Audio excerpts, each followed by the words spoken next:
This is a continuation of The Status Civilization by Robert Sheckley, comprising chapters 11 through 15. Chapter 11. On Omega, the law is supreme.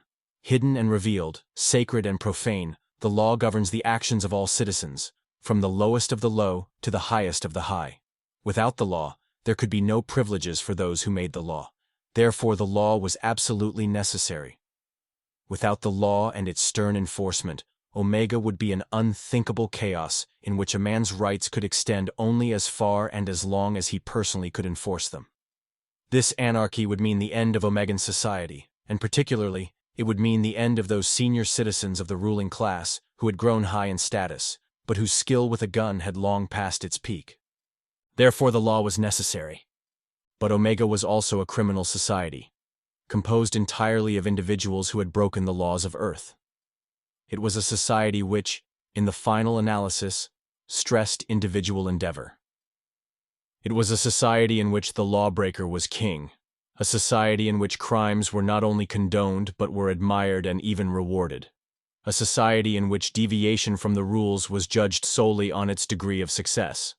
And this resulted in the paradox of a criminal society with absolute laws which were meant to be broken. The judge, still hidden behind his screen, explained all this to Barent. Several hours had passed since the end of the trial by ordeal. Barent had been taken to the infirmary, where his injuries were patched up. They were minor for the most part: 2 cracked ribs, a deep gouge in his left shoulder, and various cuts and bruises. Accordingly, the judge went on, the law must simultaneously be broken and not broken. Those who never break a law never rise in status. They are usually killed off in one way or another, since they lack the necessary initiative to survive. For those who, like yourself, break laws, the situation is somewhat different. The law punishes them with absolute severity, unless they can get away with it. The judge paused. In a thoughtful voice he continued, the highest type of man on Omega is the individual who understands the laws, appreciates their necessity, knows the penalties for infraction, then breaks them, and succeeds. That, sir, is your ideal criminal and your ideal Omegan, and that is what you have succeeded in doing, Will Barent, by winning the trial by ordeal. Thank you, sir, Barent said. I wish you to understand, the judge continued, that success in breaking the law once does not imply that you will succeed a second time. The odds are increasingly against you each time you try, just as the rewards are increasingly greater if you succeed. Therefore, I counsel you not to act rashly upon your new acquisition of knowledge. I won't, sir, Barent said. Very well. You are hereby elevated to the status of privileged citizen, with all the rights and obligations which that entails. You are allowed to keep your business, as before. Furthermore, you are granted a week's free vacation in the Lake of Clouds region, and you may go on that vacation with any female of your choice. I beg pardon, Barent said. What was that last? A week's vacation, the hidden judge repeated, with any female of your choice. It is a high reward, since men outnumber women on Omega by 6 to 1. You may pick any unmarried woman, willing or unwilling. I will grant you 3 days in which to make a choice. I don't need 3 days, Barent said. I want the girl who was sitting in the front row of the spectators' gallery. The girl with black hair and green eyes. Do you know which one I mean? Yes, the judge said slowly. I know which one you mean. Her name is Moira Hermes. I suggest that you choose someone else. Is there any reason? Number. But you would be much better advised if you selected someone else. My clerk will be pleased to furnish you with a list of suitable young ladies. All of them have affidavits of good performance. Several are graduates of the Women's Institute, which, as you perhaps know, gives a rigorous 2-year course in the Geishan arts and sciences. I can personally recommend your attention to... Moira is the one I want, Barent said. Young man, you err in your judgment. I'll have to take that chance. Very well, the judge said. Your vacation starts at 9 tomorrow morning. I sincerely wish you good fortune. Guards escorted Barent from the judge's chambers, and he was taken back to his shop. His friends, who had been waiting for the death announcement, came to congratulate him. They were eager to hear the complete details of the trial by ordeal. But Barrett had learned now that secret knowledge was the road to power. He gave them only the sketchiest outline. There was another cause for celebration that night. Temren's application had finally been accepted by the Assassin's Guild. As he had promised, he was taking Foreign on as his assistant. The following morning, Barrett opened his shop and saw a vehicle in front of his door. It had been provided for his vacation by the Department of Justice. Sitting in the back, looking beautiful and very annoyed, was Moira. She said, "Are you out of your mind, Barrett? Do you think I have time for this sort of thing? Why did you pick me?" "You saved my life," Barrett said. "And I suppose you think that means I'm interested in you? Well, I'm not. If you have any gratitude, you'll tell the driver that you've changed your mind. You can still choose another girl." Barrett shook his head. "You're the only girl I'm interested in." "Then you won't reconsider?" "Not a chance." Moira sighed and leaned back. "Are you really interested in me?" "Much more than interested," Barrett said. "Well," Moira said, "if you won't change your mind, I suppose I'll just have to put up with you." She turned away. But before she did, Barrett caught the faintest suggestion of a smile. Chapter 12. The Lake of Clouds was Omega's finest vacation resort. Upon entering the district, all weapons had to be checked at the main gate. No duels were allowed under any circumstances. Quarrels were arbitrarily decided by the nearest barman, and murder was punished by immediate loss of all status. Every amusement was available at the Lake of Clouds. There were the exhibitions such as fencing bouts, bullfighting, and bear baiting. There were sports like swimming, mountain climbing, and skiing. In the evenings there was dancing in the main ballroom, behind glass walls which separated residents from citizens and citizens from the elite. There was a well-stocked drug bar containing anything the fashionable addict could desire, as well as a few novelties he might wish to sample. For the gregarious, there was an orgy every Wednesday and Saturday night in the Satyr's Grotto. For the shy, the management arranged masked trysts in the dim passageways beneath the hotel. But most important of all, there were gently rolling hills and shadowy woods to walk in, free from the tensions of the daily struggle for existence in Tetrahide. Barrett and Moira had adjoining rooms, and the door between them was unlocked. But on the first night, Barrett did not go through the door. Moira had given no sign of wanting him to do so, and on a planet where women have easy and continual access to poisons, a man had to think twice before inflicting his company where it was not wanted. Even the owner of an antidote shop had to consider the possibility of not being able to recognize his own symptoms in time. On their second day, they climbed high into the hills. They ate a basket lunch on a grassy incline which sloped away to the gray sea. After they had eaten, Barrett asked Moira why she had saved his life. "You won't like the answer," she told him. "I'd still like to hear it." "Well, you looked so ridiculously vulnerable that day in the victim's society. I would have helped anyone who looked that way." Barrett nodded uncomfortably. "What about the second time?" "By then I suppose I had an interest in you. Not a romantic interest, you understand. I'm not at all romantic." "What kind of an interest?" Barrett asked. "I thought you might be good recruitment material." "I'd like to hear more about it," Barrett said. Moira was silent for a while, watching him with unblinking green eyes. She said, "There's not much I can tell you. I'm a member of an organization. We're always on the lookout for good prospects. Usually we screen directly from the prison ships. After that, recruiters like me go out in search of people we can use." "What type of people do you look for?" "Not your type, Will. I'm sorry." "Why not me?" "At first I thought seriously about recruiting you," Moira said. "You seemed like just the sort of person we needed. Then I checked into your record."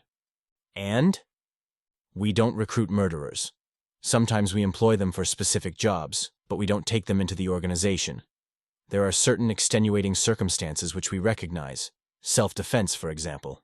But aside from that, we feel that a man who has committed premeditated murder on Earth is the wrong man for us." "I see," Barrett said. "Would it help any if I told you I don't have the usual Omegan attitude toward murder?"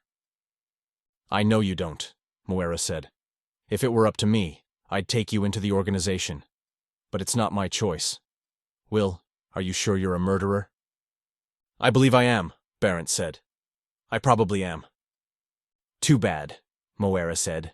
Still, the organization needs high survival types, no matter what they did on Earth. I can't promise anything, but I'll see what I can do. It would help if you could find out more about why you committed murder. Perhaps there were extenuating circumstances. Perhaps, Barrett said doubtfully. I'll try to find out. That evening, just before he went to sleep, Moira opened the adjoining door and came into his room. Slim and warm, she slipped into his bed. When he started to speak, she put a hand over his mouth. And Barrett, who had learned not to question good fortune, kept quiet. The rest of the vacation passed much too quickly. The subject of the organization did not come up again. But perhaps as compensation, the adjoining door was not closed. At last, late on the 7th day, Barrett and Moira returned to Tetrahide. When can I see you again? Barrett asked. I'll get in touch with you. That's not a very satisfactory arrangement. It's the best I can do, Moira said. I'm sorry, Will. I'll see what I can do about the organization. Barrett had to be satisfied with that. When the vehicle dropped him at his store, he still didn't know where she lived, or what kind of an organization she represented. Back in his apartment, he considered carefully the details of his dream in the dream shop. It was all there. His anger at Thurkaller, the illicit weapon, the encounter, the corpse, and then the informer and the judge. Only one thing was missing. He had no recollection of the actual murder, no memory of aiming the weapon and activating it. The dream stopped when he met Thurkaller, and started again after he was dead. Perhaps he had blocked the moment of actual murder out of his mind, but perhaps there had been some provocation, some satisfactory reason why he had killed the man. He would have to find out. There were only two ways of getting information about Earth. One lay through the horror-tinged visions of the dream shop, and he was determined not to go there again. The other way was through the services of a Skrenning mutant. Barrett had the usual distaste for mutants. They were another race entirely, and their status of untouchability was no mere prejudice. It was well known that mutants often carried strange and incurable diseases. They were shunned, and they had reacted to exclusion by exclusiveness. They lived in the mutant quarter, which was almost a self-contained city within Tetrahide. Citizens with good sense stayed away from the quarter, especially after dark. Everyone knew that mutants could be vindictive. But only mutants had the Skrenning ability. In their misshapen bodies were unusual powers and talents, odd and abnormal abilities, which the normal man shunned by day, but secretly courted by night. Mutants were said to be in the particular favor of the Black One. Some people felt that the great art of black magic, about which the priests boasted, could only be performed by a mutant. But one never said so in the presence of a priest. Mutants, because of their strange talents, were reputed to remember much more of Earth than was possible for normal men and women. Not only could they remember Earth in general, but in particular they could skren the life thread of a man backward through space and time, pierce the wall of forgetfulness, and tell what really had happened to him. Other people believed that mutants had no unusual abilities at all. They considered them clever rogues who lived off people's credulity. Barrett decided to find out for himself. Late one night, suitably cloaked and armed, he left his apartment and went to the mutant quarter. Chapter 13. Barrett walked through the narrow, twisting streets of the quarter, one hand never far from his weapon. He walked among the lame and the blind, past hydrocephaloid and microcephalous idiots, past a juggler who kept 12 flaming torches in the air with the aid of a rudimentary third hand growing out of his chest. There were vendors selling clothing, charms, and jewelry. There were carts loaded with pungent and unsanitary-looking food. He walked past a row of brightly painted brothels. Girls crowded the windows and shrieked at him, and a four-armed, six-legged woman told him he was just in time for the Delphian rites. Barrett turned away from her and almost ran into a monstrously fat woman who pulled open her blouse to reveal 8 shrunken breasts. He ducked around her, moving quickly past 4 linked Siamese quadruplets who stared at him with huge, mournful eyes. Barrett turned a corner and stopped. A tall, ragged old man with a cane was blocking his way. The man was half blind. The skin had grown smooth and hairless over the socket where his left eye should have been. But his right eye was sharp and fierce under a white eyebrow. "You wish the services of a genuine Skrenner?" the old man asked. Barrett nodded. "Follow me," the mutant said. He turned into an alley, and Barrett came after him, gripping the butt of his needlebeam tightly. Mutants were forbidden by law to carry arms, but like this old man, most of them had heavy, iron-headed walking sticks. At close quarters, no one could ask for a better weapon. The old man opened a door and motioned Barrett inside. Barrett paused, thinking about the stories he had heard of gullible citizens falling into mutant hands. Then he half drew his needlebeam and went inside. At the end of a long passageway, the old man opened a door and led Barrett into a small, dimly lighted room. As his eyes became accustomed to the dark, Barrett could make out the shapes of two women sitting in front of a plain wooden table. There was a pan of water on the table, and in the pan was a fist-sized piece of glass cut into many facets. One of the women was very old and completely hairless. The other was young and beautiful. As Barrett moved closer to the table, he saw, with a sense of shock, that her legs were joined below the knee by a membrane of scaly skin, and her feet were of a rudimentary fishtail shape. "What do you wish us to scren for you, Citizen Barrett?" the young woman asked. "How did you know my name?" Barrett asked. When he got no answer, he said, "All right. I want to find out about a murder I committed on Earth." "Why do you want to find out about it?" the young woman asked. "Won't the authorities credit it to your record?" "They credit it. But I want to find out why I did it. Maybe there were extenuating circumstances. Maybe I did it in self-defense." "Is it really important?" the young woman asked. "I think so," Barrett said. He hesitated a moment, then took the plunge. "The fact of the matter is, I have a neurotic prejudice against murder. I would rather not kill. So I want to find out why I committed murder on Earth." The mutants looked at each other. Then the old man grinned and said, "Citizen, we'll help you all we can. We mutants also have a prejudice against killing, since it's always someone else killing us. We're all in favor of citizens with a neurosis against murder." "Then you'll scren my past?" "It's not as easy as that," the young woman said. "The screnning ability, which is one of a cluster of PSI talents, is difficult to use.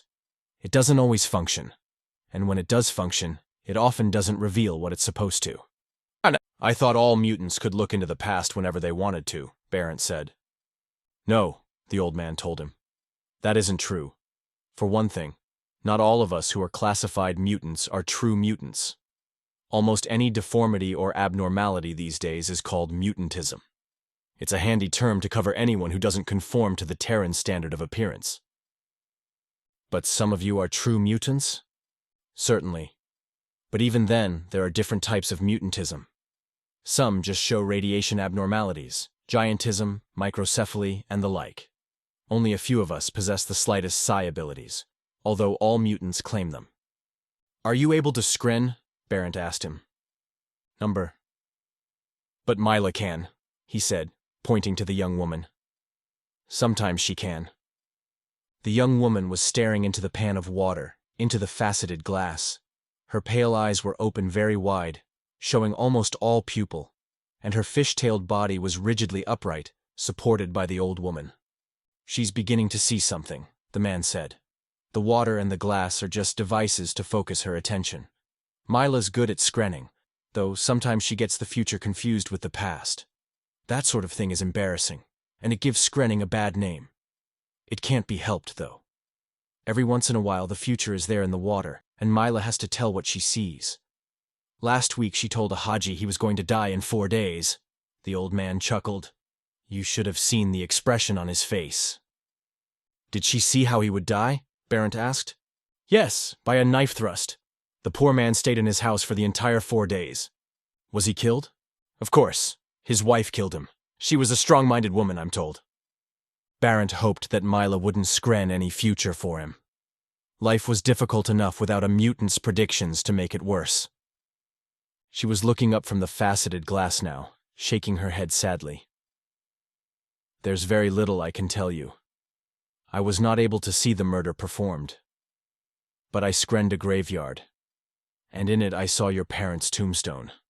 It was an old tombstone, perhaps 20 years old. The graveyard was on the outskirts of a place on Earth called Youngerstun." Barrett reflected a moment, but the name meant nothing to him. Also, Mila said, I screened a man who knows about the murder. He can tell you about it if he will. This man saw the murder? Yes.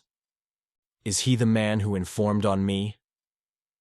I don't know, Mila said. I screened the corpse, whose name was Thirkaler, and there was a man standing near it. That man's name was Iliardi. Is he here on Omega? Yes. You can find him right now in the Euphoriatorium on Little Axe Street. Do you know where that is? I can find it, Barent said.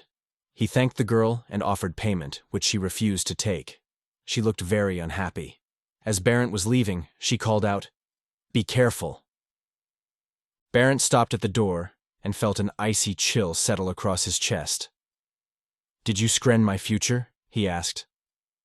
Only a little, Mila said. Only a few months ahead. What did you see? I can't explain it, she said. What I saw is impossible. Tell me what it was. I saw you dead, and yet you weren't dead at all.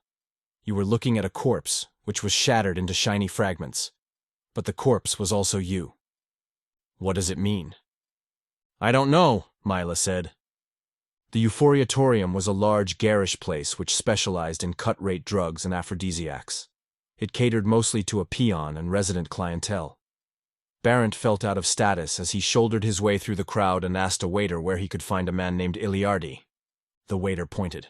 In a corner booth, Barent saw a bald, thick-shouldered man sitting over a tiny glass of Thanapakita. Barent went over and introduced himself. Pleased to meet you, sir, Iliardi said, showing the obligatory respect of a second-class resident for a privileged citizen. How can I be of service? I want to ask you a few questions about Earth, Barent said. I can't remember much about the place, Iliardi said, but you're welcome to anything I know. Do you remember a man named Thirkaler? Certainly, Iliardi said. Thin fellow, cross-eyed, as mean a man as you could find. Were you present when he was killed? I was there. It was the first thing I remembered when I got off the ship. Did you see who killed him? Iliardi looked puzzled. I didn't have to see. I killed him. Barent forced himself to speak in a calm, steady voice. Are you sure of that? Are you absolutely certain? Of course I'm sure, Iliardi said. And I'll fight any man who tries to take credit for it. I killed Thirkaler, and he deserved worse than that. When you killed him, Barent asked, did you see me anywhere around?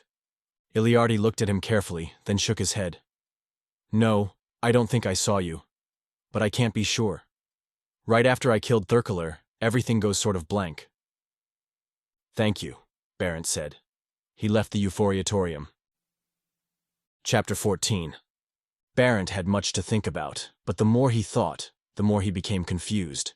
If Iliardi had killed Thirkaler, why had Barent been deported to Omega? If an honest mistake had been made, why hadn't he been released when the true murderer was discovered? Why had someone on Earth accused him of a crime he hadn't committed? And why had a false memory of that crime been superimposed on his mind, just beneath the conscious level? Barent had no answers for his questions, but he knew that he had never felt like a murderer. Now he had proof, of sorts, that he wasn't a murderer. The sensation of innocence changed everything for him. He had less tolerance for Omegan ways, and no interest at all in conforming to a criminal mode of life. The only thing he wanted was to escape from Omega and return to his rightful heritage on Earth. But that was impossible. Day and night, the guardships circled overhead. Even if there had been some way of evading them, escape would still have been impossible. Omegan technology had progressed only as far as the internal combustion engine. The only starships were commanded by Earth forces.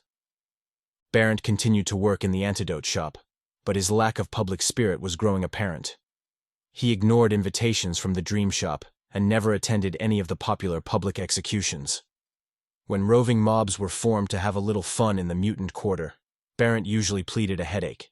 He never joined the landing day hunts, and he was rude to an accredited salesman from the Torture of the Month Club. Not even visits from Uncle Ingemar could make him change his anti-religious ways.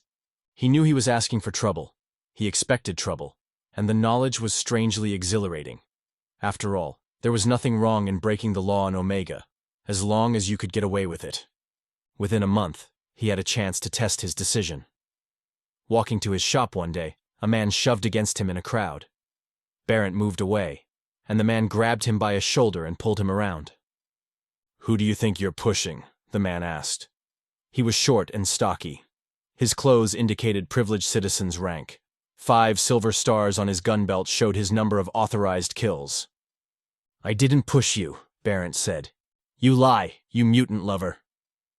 The crowd became silent when they heard the deadly insult. Barrett backed away, waiting. The man went for his sidearm in a quick, artistic draw. But Barrett's needlebeam was out a full half-second before the man's weapon had cleared his holster. He drilled the man neatly between the eyes. Then, sensing movement behind him, he swung around. 2 privileged citizens were drawing heat guns.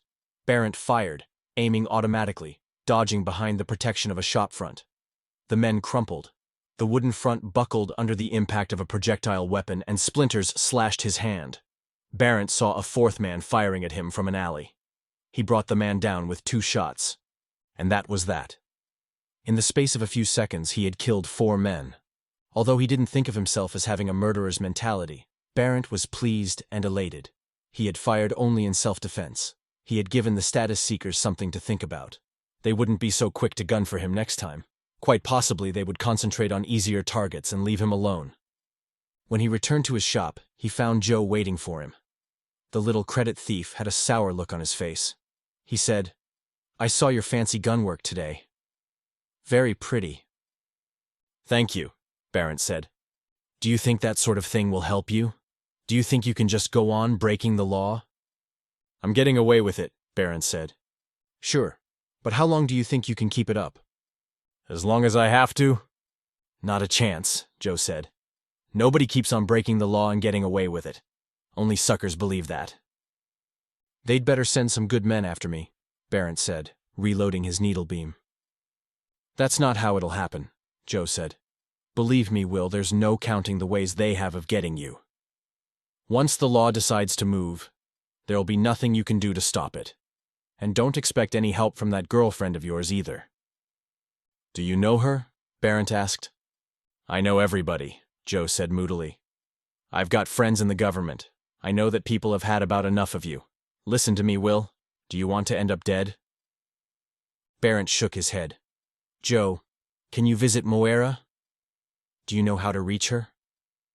"Maybe," Joe said. "What for?" "I want you to tell her something," Barrett said. "I want you to tell her that I didn't commit the murder I was accused of on Earth." Joe stared at him. "Are you out of your mind? Number, I found the man who actually did it. He's a second-class resident named Iliardi." "Why spread it around?" Joe asked. "No sense in losing credit for the kill." "I didn't murder the man," Barrett said. "I want you to tell Moira. Will you?" "I'll tell her," Joe said, "if I can locate her. Look, will you remember what I've said? Maybe you still have time to do something about it. Go to Black Mass or something, it might help." "Maybe I'll do that," Barrett said. "You'll be sure to tell her?" "I'll tell her," Joe said. He left the antidote shop shaking his head sadly. Chapter 15. 3 days later, Barrett received a visit from a tall, dignified man who stood as rigidly erect as the ceremonial sword that hung by his side. The old man wore a high-collared coat, black pants, and gleaming black boots. From his clothing, Barrett knew he was a high government official. "The government of Omega sends you greetings," said the official. "I am Norrens J., Sub-Minister of Games. I am here, as required by law, to inform you personally of your good fortune." Barrett nodded warily and invited the old man into his apartment. But Jay, erect and proper, preferred to stay in the store. "The yearly lottery drawing was held last night," Jay said. "You, Citizen Barrett, are one of the prize winners. I congratulate you." "What is the prize?" Barrett asked. He had heard of the yearly lottery, but had only a vague idea of its significance. "The prize," Jay said, "is honor and fame. Your name inscribed on the civic rolls. Your record of kills preserved for posterity. More concretely, you will receive a new government-issue needlebeam, and afterwards you will be awarded posthumously the Silver Sunburst decoration." "Posthumously?" "Of course," Jay said. "The Silver Sunburst is always awarded after death. It is no less an honor for that. I'm sure it isn't, Barrett said. Is there anything else? Just one other thing, Jay said. As a lottery winner, you will take part in the symbolic ceremony of the hunt, which marks the beginning of the yearly games. The hunt, as you may know, personifies our Omegan way of life. In the hunt, we see all the complex factors of the dramatic rise and fall from grace, combined with the thrill of the duel and the excitement of the chase. Even peons are allowed to participate in the hunt, for this is the one holiday open to all, and the one holiday that symbolizes the common man's ability to rise above the restraints of his status. If I understand correctly, Barrett said, I'm one of the people who have been chosen to be hunted. Yes, Jay said, but you said the ceremony is symbolic. Doesn't that mean no one gets killed? Not at all, Jay said. On Omega, the symbol and the thing symbolized are usually one and the same. When we say a hunt, we mean a true hunt. Otherwise, the thing would be mere pageantry. Barrett stopped a moment to consider the situation. It was not a pleasing prospect. In a man-to-man duel, he had an excellent chance of survival. But the yearly hunt, in which the entire population of Tetrahide took part, gave him no chance at all. He should have been ready for a possibility like this. How was I picked? He asked. By random selection, said Norrens J. No other method would be fair to the hunteds, who give up their lives for Omega's greater glory. I can't believe I was picked purely by chance. The selection was random, Jay said. It was made, of course, from a list of suitable victims. Not everyone can be a quarry in a hunt. A man must have demonstrated a considerable degree of tenacity and skill before the Games Committee would think of considering him for selection. Being hunted is an honor. It is not one which we confer lightly. I don't believe it, Barrett said. You people in the government were out to get me. Now it seems you've succeeded. It's as simple as that. Not at all. I can assure you that none of us in the government bear you the slightest ill will. You may have heard foolish stories about vindictive officials, but they simply aren't true. You have broken the law, but that is no longer the government's concern. Now it is entirely a matter between you and the law. Jay's frosty blue eyes flashed when he spoke of the law. His back stiffened, and his mouth grew firm. The law, he said, is above the criminal and the judge, and rules them both. The law is inescapable, for an action is either lawful or unlawful. The law, indeed, may be said to have a life of its own, an existence quite apart from the finite lives of the beings who administer it. The law governs every aspect of human behavior. Therefore, to the same extent that humans are lawful beings, the law is human. And being human, the law has its idiosyncrasies, just as a man has his. For a citizen who abides by the law is distant and difficult to find. For those who reject and violate it, the law emerges from its musty sepulchres and goes in search of the transgressor. And that, Barrett said, is why I was chosen for the hunt? Of course, Jay said. If you had not been chosen in that way, the zealous and never-sleeping law would have selected another means, using whatever instruments were at its disposal. Thanks for telling me, Barrett said. How long do I have before the hunt begins? Until dawn. The hunt begins then, and ends at dawn of the following day. What happens if I'm not killed? Norrens J. smiled faintly. That doesn't happen often, Citizen Barrett. I'm sure it need not worry you. It happens, doesn't it? Yes. Those who survive the hunt are automatically enrolled in the games. And if I survive the games? Forget it, Jay said in a friendly manner. But what if I do? Believe me, citizen, you won't. I still would like to know what happens if I do. Those who live through the games are beyond the law. That sounds promising, Barrett said. It isn't. The law, even at its most threatening, is still your guardian. Your rights may be few, but the law guarantees their observance. It is because of the law that I do not kill you here and now. Jay opened his hand, and Barrett saw a tiny single-charge weapon. The law sets limits and acts as a modifier upon the behavior of the lawbreaker and the law enforcer. To be sure, the law now states that you must die. But all men must die. The law, by its ponderous and introspective nature, gives you time in which to die. You have a day at least, and without the law, you would have no time at all. What happens, Barent asked, if I survive the games and pass beyond the law? There is only one thing beyond the law, Norns J said reflectively, and that is the Black One himself. Those who pass beyond the law belong to him, but it would be better to die 1,000 times than to fall living into the hands of the Black One. Barent had long ago dismissed the religion of the Black One as superstitious nonsense, but now, listening to Jay's earnest voice, he began to wonder. There might be a difference between the commonplace worship of evil and the actual presence of evil itself. But if you have any luck, Jay said, you will be killed early. Now I will end the interview with your final instructions.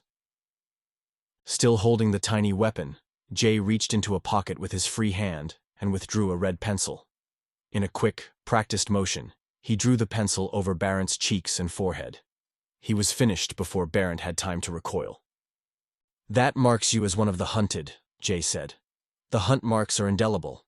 Here is your government-issue needlebeam. He drew a weapon from his pocket and put it on the table. The hunt, as I told you, begins at first light of dawn. Anyone may kill you then, except another hunted man. You may kill in return. But I suggest that you do so with the utmost circumspection. The sound and flash of needlebeams have given many hunteds away. If you try concealment, be sure you have an exit. Remember that others know Tetrahide better than you. Skilled hunters have explored all the possible hiding places over the years. Many of the hunted are trapped during the first hours of the holiday. Good luck, Citizen Barent. Jay walked to the door. He opened it and turned to Barent again. There is, I might add, one barely possible way of preserving both life and liberty during the hunt. But, since it is forbidden, I cannot tell you what it is. Norns J bowed and went out. Barent found, after repeated washings, that the crimson hunt marks on his face were indeed indelible. During the evening, he disassembled the government-issue needlebeam and inspected its parts. As he had suspected, the weapon was defective. He discarded it in favor of his own. He made his preparations for the hunt, putting food, water, a coil of rope, a knife, extra ammunition, and a spare needlebeam into a small knapsack. Then he waited, hoping against all reason that Mora and her organization would bring him a last-minute reprieve. But no reprieve came. An hour before dawn, Barent shouldered his knapsack and left the antidote shop. He had no idea what the other hunteds were doing, but he had already decided on a place that might be secure from the hunters. This concludes the 4th part of 8 total of The Status Civilization by Robert Sheckley, produced by Best Audiobooks for free.